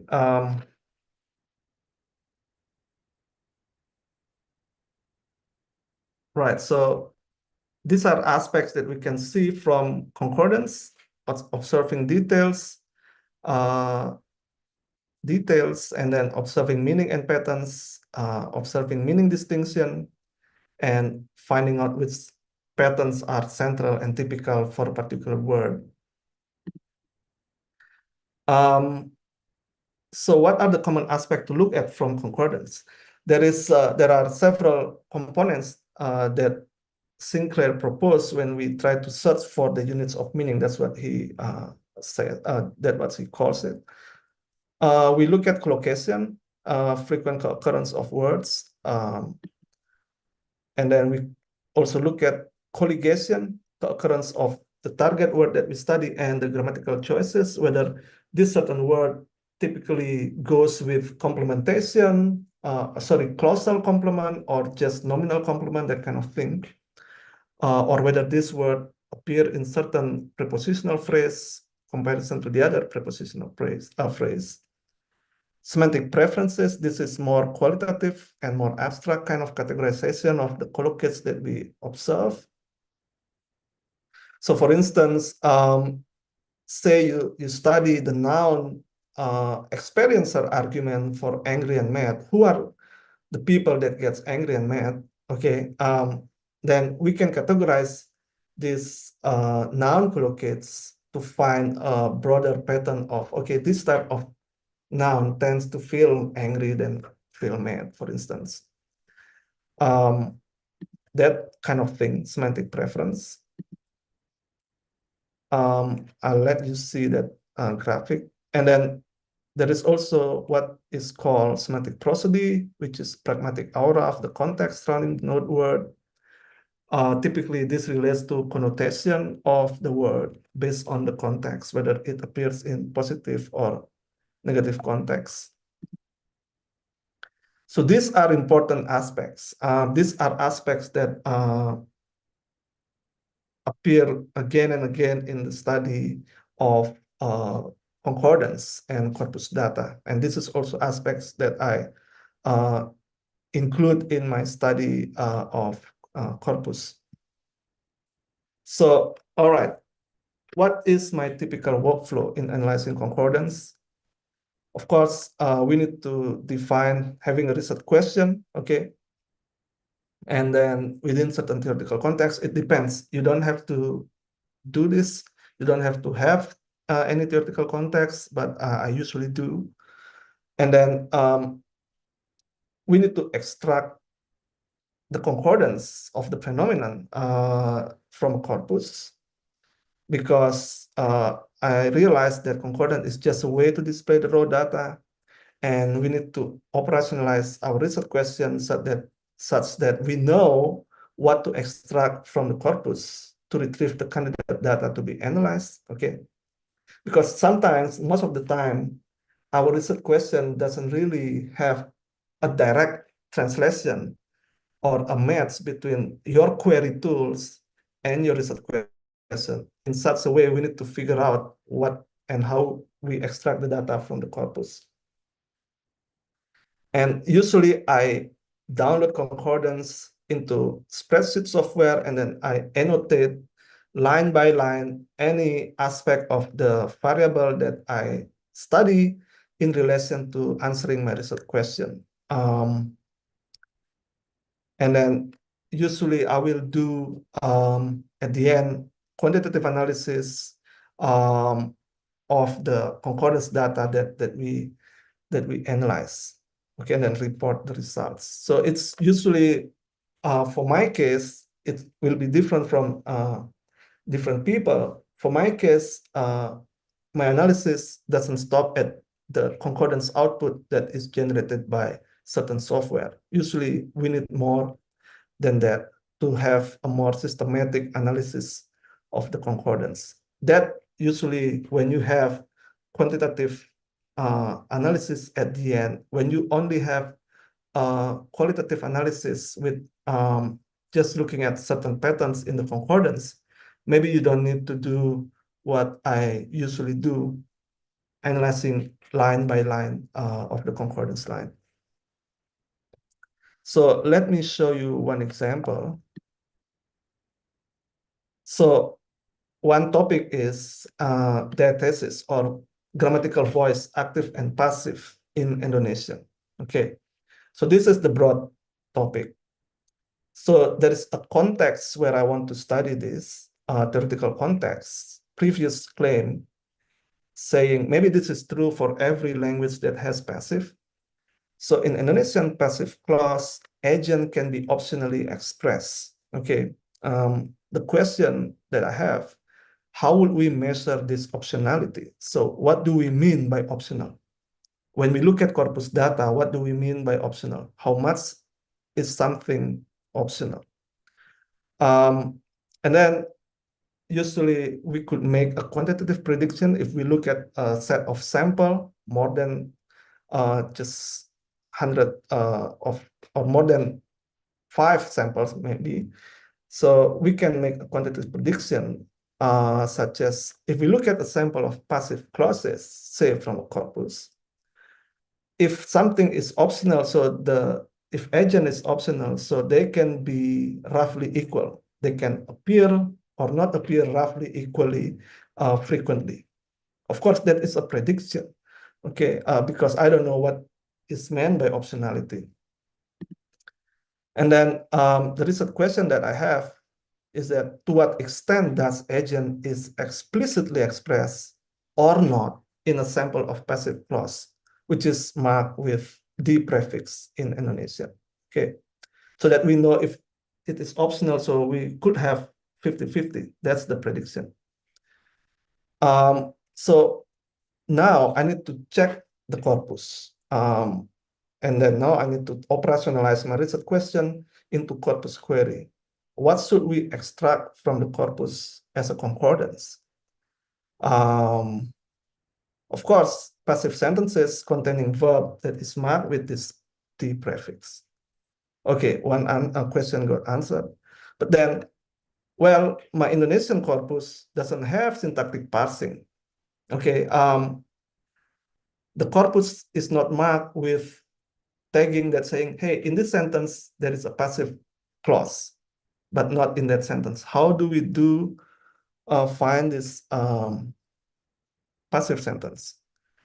you can use the technique in like sketch engine where there is criteria that you search for word starting with certain string. In the context of Indonesian, luckily this passive clause is marked with certain prefix. So we have a certain string that we can use as an approximate for passive clauses.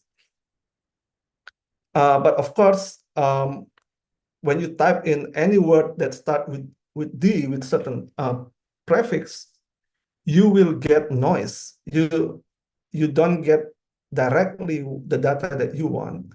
So that is why usually I will need to weed out any false occurrence of what we get from our query. Of course, there are many occurrences of clauses, and I just want to do a random analysis of, analysis of 50 random lines, 600 lines, okay, from 12 genre. So 50 lines per genre times 12. So that's 600 lines manually analyzed for whether there is agent or not in the concordance. So again, the next operationalization is annotating or coding the concordance lines based on what we want to find out. Given the recent question about optionality of agent in passive clause, what should we annotate from the concordance and how? So we need to look at line by line and finding out whether in each line of the passive clause there is agent or not. So we can make one column in Excel, say agent present, and you can type yes or no or true or false whenever there is agent or there is not agent appear in each line. Let's look at the concordance data so that you have an idea of how it appears when we study concordance.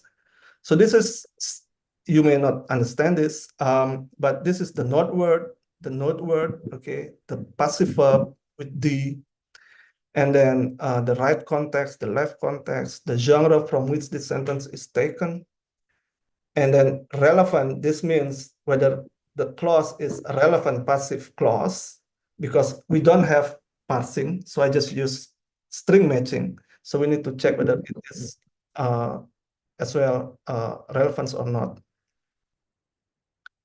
There is also another criteria. If you are Indonesian, you may know what this means. So there is a criteria where the agent is expressed as a prefix. I don't mark that. I don't analyze that. Only agent as a noun. And then here is the key analysis that I do for each line when whether agent is encoded or not. So false, true, false, true. Every line, line by line. That's what I do. That's what I did for this analysis. And then after we finish inspecting line by line, we can quantify the frequency of whether agent appears explicitly or not in the clause. And then we can create a graphic like this. So the red one indicates the agent is not explicit, while the green one indicates agent is explicitly expressed. So if we go back to our research question about optionality and our prediction, we will predict around equal appearance because it's optional. You can just randomly express or not express agent, theoretically speaking. But most of the time, the agent are not expressed. So this is maybe what optionality means. Okay, I'm not really sure, but this is the results of operationalizing optionality in terms of present or absent of agent from looking at the concordance lines. Okay, so right, I think that's all about overview of concordance. You have seen how, and you have, I believe you have tried how you can generate concordance from the past 2 days. But I hope I could add another insight about what you would do from the concordance that you have generated, what you could do. Okay, one of the things that you could do with concordance data that you have generated from any tools, any corpus tools that you use. Apparently today for this summer school, we use Sketch Engine. All right, so now we go for the practice. What do we have here? All right, so we extract concordance. We practice retrieving random sample from Sketch Engine, and you could, I will demonstrate how you could sort the line to detect pattern, export into Excel file, open in Microsoft Excel, and try to make a simple annotation of the node. We will have that instruction in the practice sheet that I'm going to share now. What is that? So that is in practice number 2. Let me share this here. So what do we have for the practice? So you can download this using this button.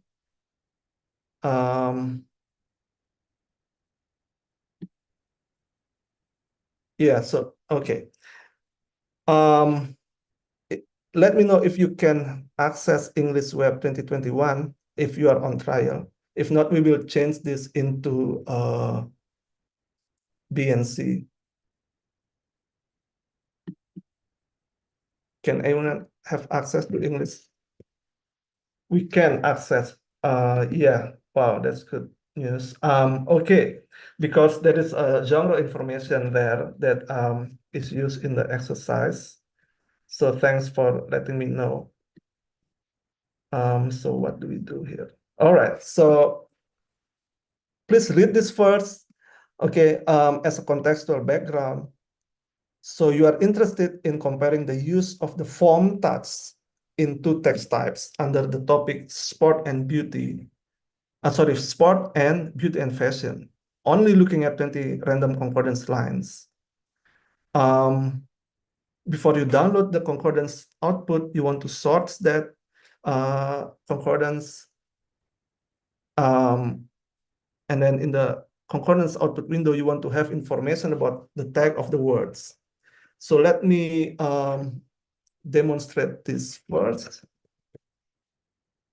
Okay, especially the feature of viewing the tag.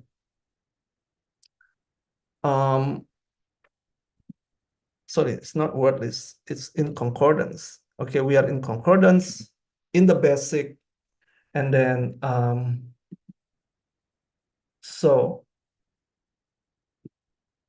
for this exercise, because it is 2 topics, and you compare the form of tags in 2 different sub corpus topics. So that means you need to do 2 searches. One searching tags in sports topic and another one in beauty and fashion. Okay. So 2 searches, 2 results. The first one is in the basic topic, and then you search for sports, you select sports, okay. And then you type in your form here, namely tags. Yeah. And then you just hit go. Apparently, the simple search give you also touching. So I think the simple search uses lemma kind of search because it gives you the touching form as well. Anyway, that's the result of the search. And then you want to sort the concordance. So sorting is available in this window. Okay, you either click here, left context or right context. That is one possibility. There is also a play around that you can do. Where is that sort? Oh, here it is. You can also do some kind of variation of sorting here, whether you want to sort in the first level by one word to the left, okay? For instance, and then you can add another sorting criteria. The first one is one word to the left, and then you add another criteria, say one word to the right, okay? Click add, and so on and so forth. It's up to you. So this sorting has no right and wrong answer. It's really based on your need and based on whenever you see a clear pattern from certain sorting and you are satisfied enough with that. And after that, you can download the concordance. Wait, so you need to do random sampling, only 20 concordance lines. So far you have 64,000, which is not useful if you analyze everything. So for sampling, you can use this button, okay?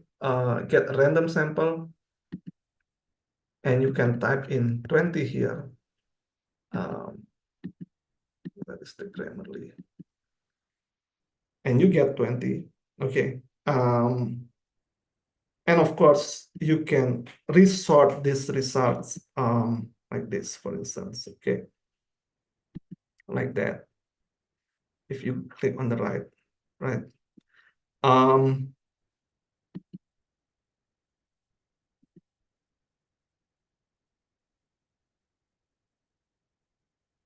Yeah, I did this. So you can click on this link to see my result, concordance result. I hope it is the same. When you download this PDF, you can click on this link and see the result of my concordance. It will be different because it is randomized. So, okay, for this practice, actually, your turn to operationalize conceptual aim into query in the concordance feature. So basically, how you translate this instruction into action, looking for the query in question. So I would like to stop here and ask whether you did do the sorting, you get the sample, and you managed to find the text and also download the results. So you can download the results using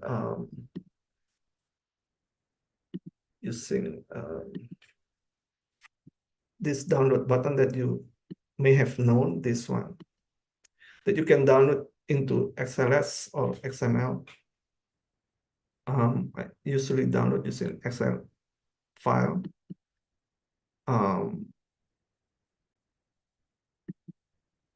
Where is that?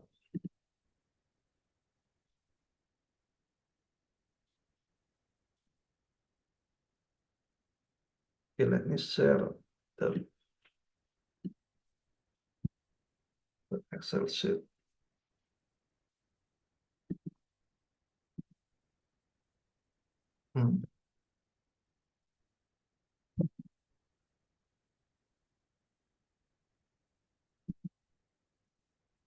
So I hope you can see my Excel screen.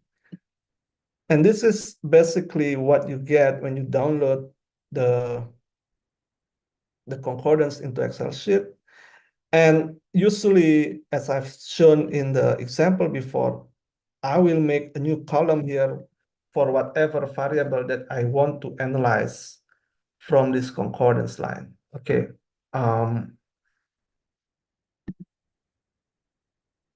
Okay, so you type in the name of the variable in this column, like the example in my passive clause. And the name of the variable is, of course, depends on what you try to analyze. Let me see what is the instruction here. Okay, so basically you need to generate two concordance, one with beauty and fashion, one with sports. Okay, anyone has any question before we go to practice number 2?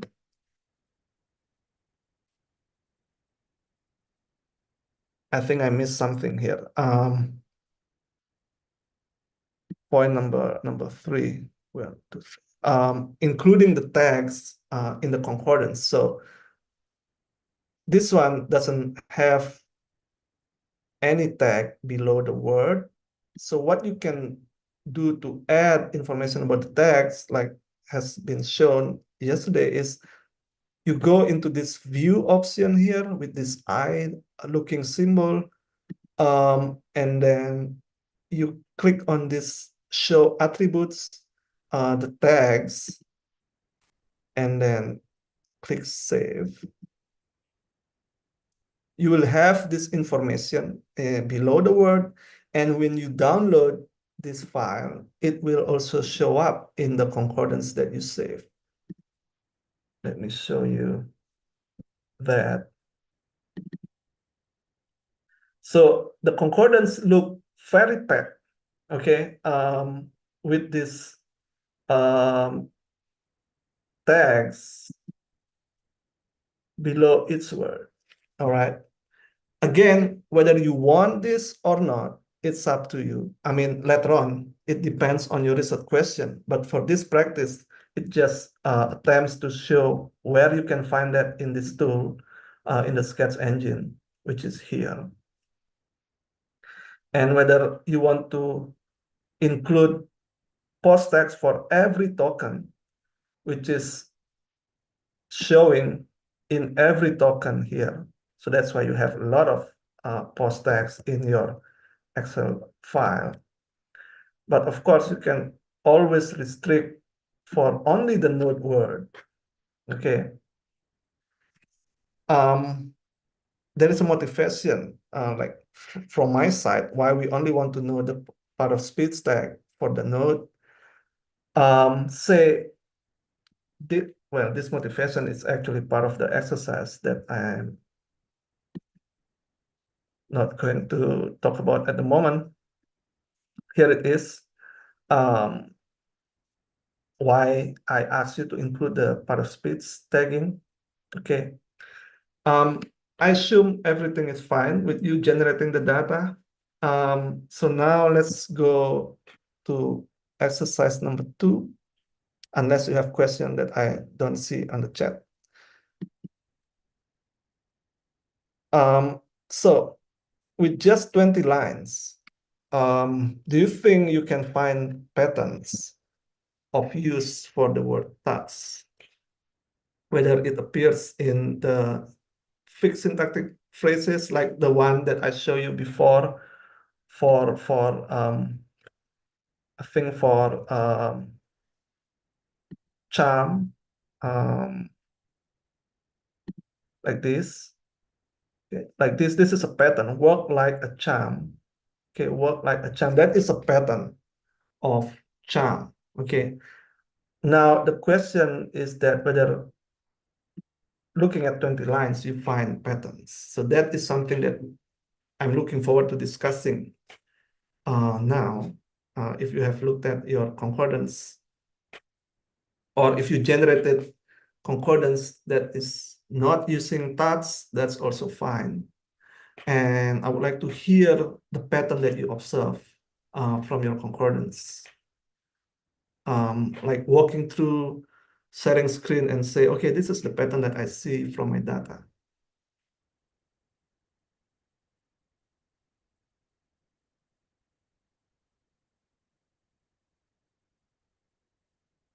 Anyone wants to share screen or discuss things, feel free to do it.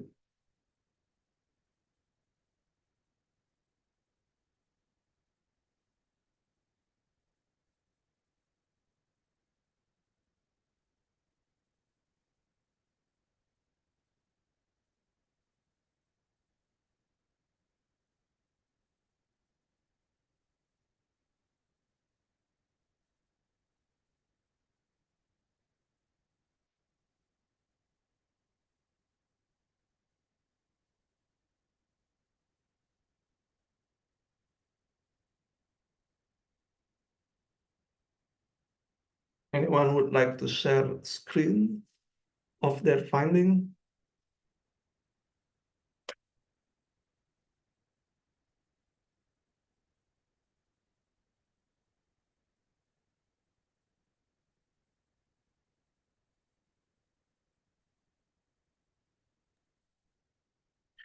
Feel free to share your findings, what you found. Don't be afraid of mistakes, or maybe if you're stuck in one step, so feel free to consult our instructor here.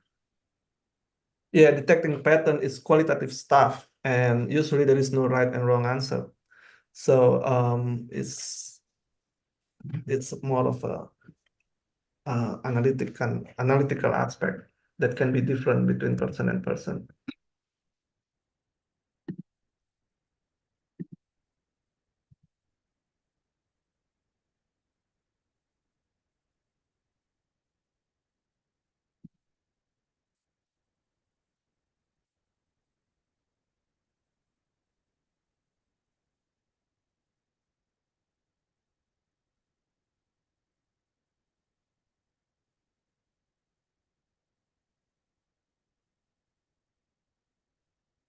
Hi, can I ask a question? Yes, please. When I get the 20 random samples, it would that include other with suffixes or just touch? Yeah, that's a good question.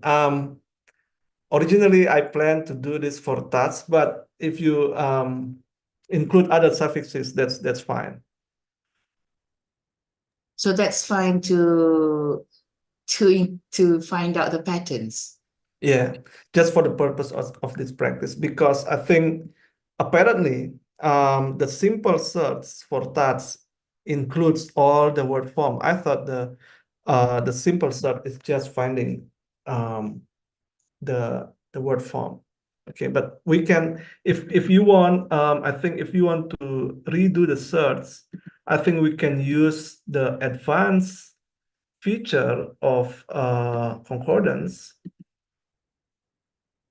the advanced. So we can select the word here, and then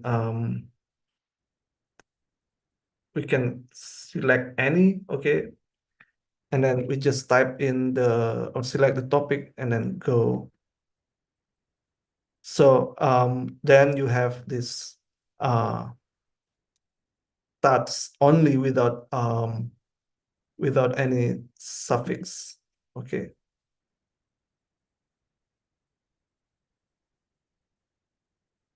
All right, interesting. Some pattern that I see for the right side of touch. Okay, could you share some screen, Muhammad? I would like to see it.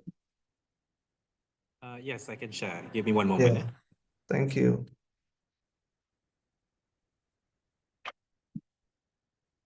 Ingredients, wow.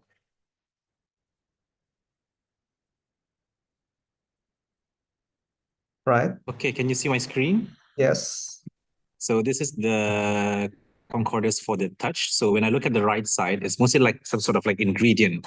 Like for example, touch of like stone fruit, All and right, then touch of freshness of like this one, touches including cilantro, mint, Thai basil, touch of right. almond and vanilla extract. So this is just like a very short, analysis that what I can see. Good. I So mean, from the yeah. that's the starting point. Yeah, definitely a pattern. Yep. Touch of something that is Stone definitely a fruit, pattern. And if you look at to spice the left, pumpkin.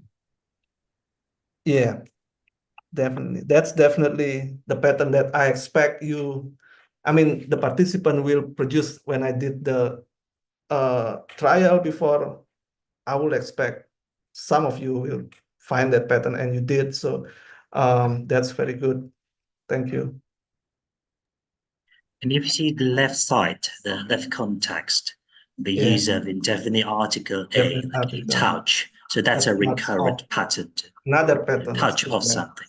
Yeah. Yeah. So both, you can use both left and right context. So let's say for the article that can be under the grammatical aspect.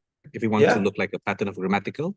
Okay. Yes, if we look at touch with off, it has the before a touch of something, a touch of something. Yeah, a touch off. Yeah, a touch So off. that is a pattern. A touch off. That is A touch pattern. off. Yeah, that's a pattern. Yeah. Phrases. Yeah.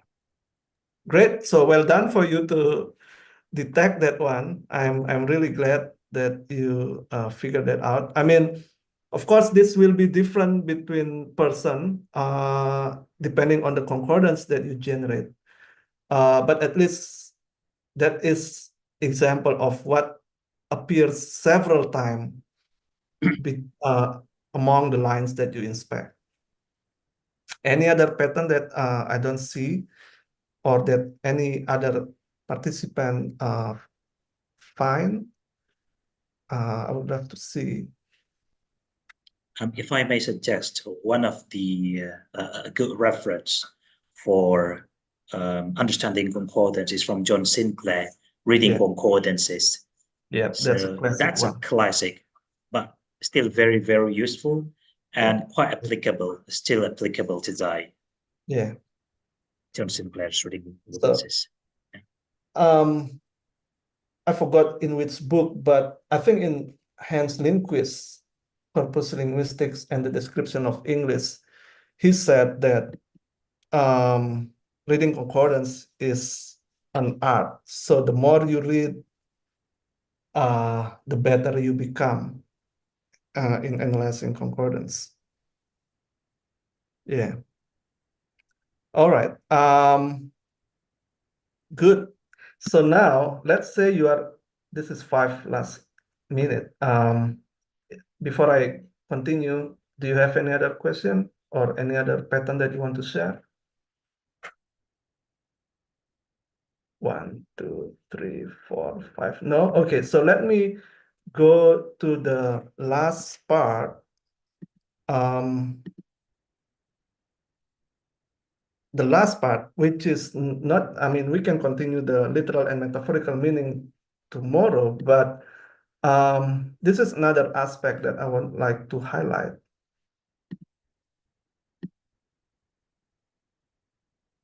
Okay, Mas Pri could, Dr. Pri could share that link. So this relates with theoretical motivation and prediction with results from corpus. So touch is, what I know about touch is just like action, okay? So we would like to know whether it is predominantly verb in the sample that you look at, or any other word class for touch. So if you already include the part of speech display tag that like in this Excel, you can count the part of speech of touch. Okay. My original prediction was that touch will predominantly, in the sample, in this small sample, is predominantly verb. Apparently, that is not the case. If you see, there are more 1, 2, 3. So 20 minus 3 is 17 tokens of noun use of touch compared to the, 16. The verb is 1, 2, 3, 4. 20 minus 4 is 16 tokens of touch as a noun compared to verb. Okay. So how about you? Do you have the same proportion like what I found in my sample? Do you have more nouns than verb for touch? Mostly noun-oriented in both topics. Yep. Okay. Cool. All right. Great. Well, we can talk later on about what does that mean. Okay. In relation to the behavior of of a verb, or sorry, of a word in terms of its word class. Okay. I still have 2 minutes, I think, and I'll let that go with question. So, by the way, so the materials are not yet finished on GitHub because I haven't done the collocation, but that will be available tomorrow, FW, for your information. Non-oriented. Yep, Ling Feng Chen. Thank you, Ling Feng. Okay, so fashion and beauty, non-oriented. Good. All right. Dr. Prihantoro, 1 more minute. I'm done. All right. Thank you very much, Dr. Gede. And I think tomorrow we will see you again in the collocation session, right? And if you have any question about the materials, don't worry. By the end of the summer course, we will update all the materials from all the presenters in one Google Drive folder. So don't need to worry about that. Okay. Okay. So over to the host now. All right. Thank you very much, Dr. Primahadi, for your excellent presentation. And thank you so much to everyone as well for participating in all the session practices, discussions, and everything. The session was definitely fun and insightful, and it seems that everyone enjoyed the session. Before we leave the meeting, everyone, we would like to inform you a few things. First, we have distributed the attendance list for the session. If you have not marked down your attendance, please do so. We will let the form open for a few more minutes, and I believe we will be sending the link again since some people have not gotten it yet. Yes, of course. And also second, if you still have any kind of questions for our keynote speaker, or if there's any kind of question that left unanswered, you can actually let us know and we will forward your question to our keynote speaker. Or maybe you can email our keynote speaker directly because the email is also present in the CV. And third, make sure to always check the Dipscorling Google Drive folder, presentation files from all keynote speakers from day 1 until day 3, link to the recordings of the past sessions, and all relevant materials have been uploaded. Okay, so everyone, tomorrow we still be here with Dr. Gede Primahadi again at 3 p.m. Jakarta time with a session on collocation. So please enjoy the rest of your day and see you tomorrow. See you. Bye-bye. Bye. Thank you, everyone. Thank you, Dr. Primahadi.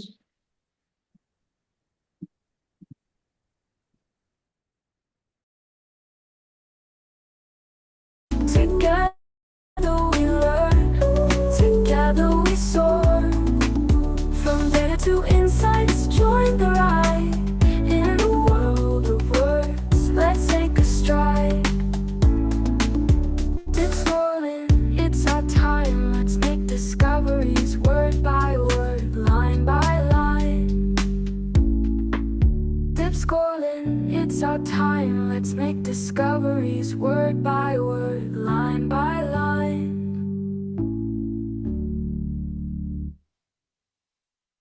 Welcome to Dipscorling, let's dive in. Corpus linguistics, where we all begin. Summer course knowledge to explore, unlocking language and so much more. Dipscorling 2024. Together we learn, together we soar. From data to insights, join the ride. In a world of words, let's take a stride. Dipscorling, it's our time. Let's make discoveries word by word, line by line.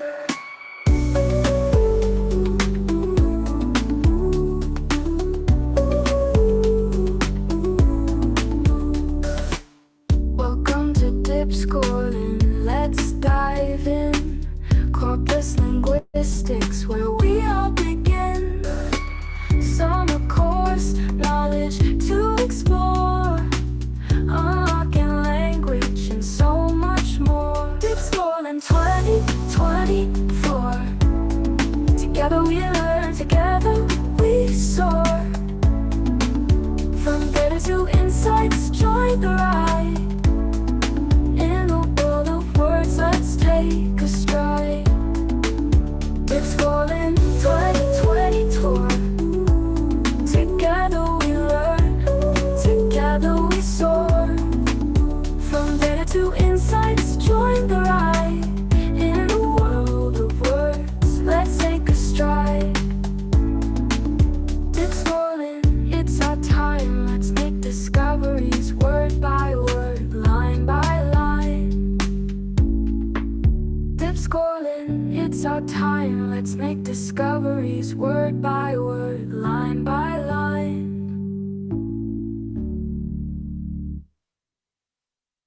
Welcome to Dipscorling, let's dive in. Corpus linguistics, where we all begin. Summer course knowledge to explore. Unlocking language and so much more. Dipscorling 2024. Together we learn, together we soar. From data to insights, join the ride. In a world of words, let's take a stride. Dipscorling, it's our time. Let's make discoveries word by word, line by line.